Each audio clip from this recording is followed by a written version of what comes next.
boy, what a story you guys have uncovered. I mean, what you're calling a criminal conspiracy within the armed forces, selling nearly $2 million worth of guns and combat gear to gangs both here in the U.S. and overseas. Before we get into the specifics about it, anything new that you can tell us about today? Well, I think it's important to point out that that $2 million is the tip of the iceberg.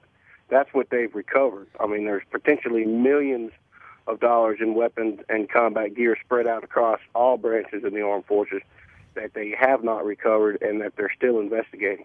How did you guys first get onto this? Well, you have to understand, and perhaps you know, from where we work in Jacksonville, North Carolina, we have the largest Marine installation, and there's more than 50,000 active Marines and sailors. The base, while it is closed to some degree, there's a lot of back and forth between personnel, families that live in the community, and people talk. People see things and people talk, and they oftentimes come to us. And we started kind of, it's more or less like putting together a jigsaw puzzle. We started hearing anecdotal stories of stuff going on that led to this conspiracy. And that led to the court docket, which the military protects pretty well. But, when you start seeing several people convicted or arrested and convicted for Article 180, which is selling government property, when you see those names start stacking up, you start wondering what's going on. So me and Mike went to sources that we have aboard the base and higher up, and they began to acknowledge that, for the last 2 years, NCIS and other government agencies have been investigating this ongoing, unraveling situation. Yep. And Lyndall, you're talking about some serious combat equipment, aren't you? Absolutely. I mean, we're looking at it's mostly combat equipment, but there are some firearms that were sold. We're talking AR-15s, fully automatic M4s, assault rifles. The equipment that they stole is both equipment that is offensive in warfare to kill people, which is what the Marines and sailors are trained to do, but it's also equipment that helps identify or protect the Marine or sailor in the field. Night vision goggles, we know what that is. The flashlights were one item. Now, these aren't flashlights if you stick a couple D-cell batteries in and look for your keys in the lawn outside in the dark.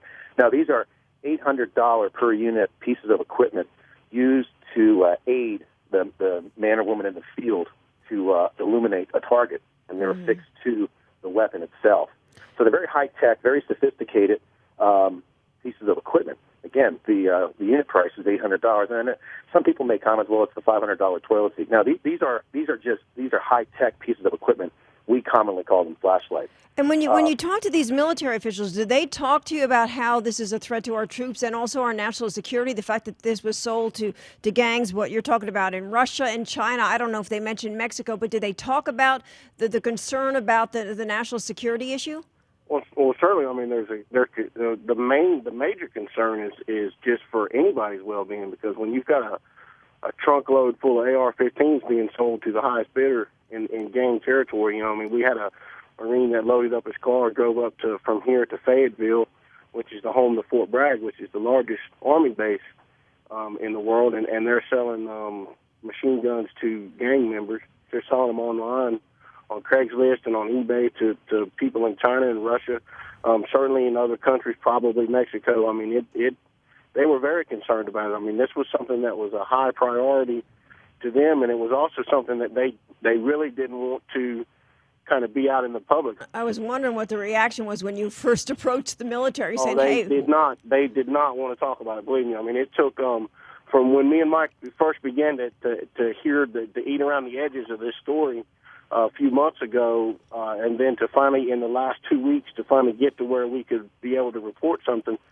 The Marine Corps and the other armed branches, even the Pentagon, they just were hesitant to talk about it because they didn't want to, reveal that so much had been stolen in the first place and where the location of that equipment is, but also to protect the ongoing investigation. You found out some information about one of the guys that was involved in this. He was a captain in the United States Marine Corps named Donald Pump, and he was charged for stealing the government property. He was convicted last week in court-martial, and he was sentenced to 18 months plus dismissal. He's spending some time down Leavenworth, cooling his heels down there. We went out, Lindell and I went out to the neighborhood in which he and his wife lived. But while they had a nice home, they didn't have very good relations with some of the neighbors we talked to there. He was described by many as being arrogant and some other terms, off-color terms that we couldn't print in the newspaper or say on your radio show. But one neighbor, he said with a shrug of his shoulders, "That's not surprising.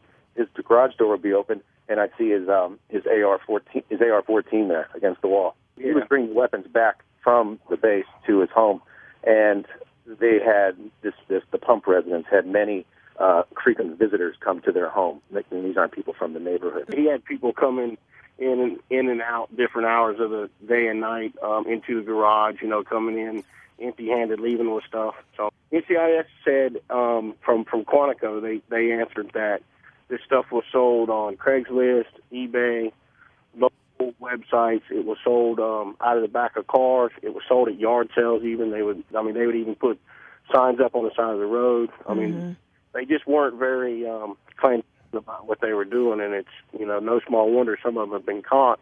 But I've also heard that there's high-ranking military officials.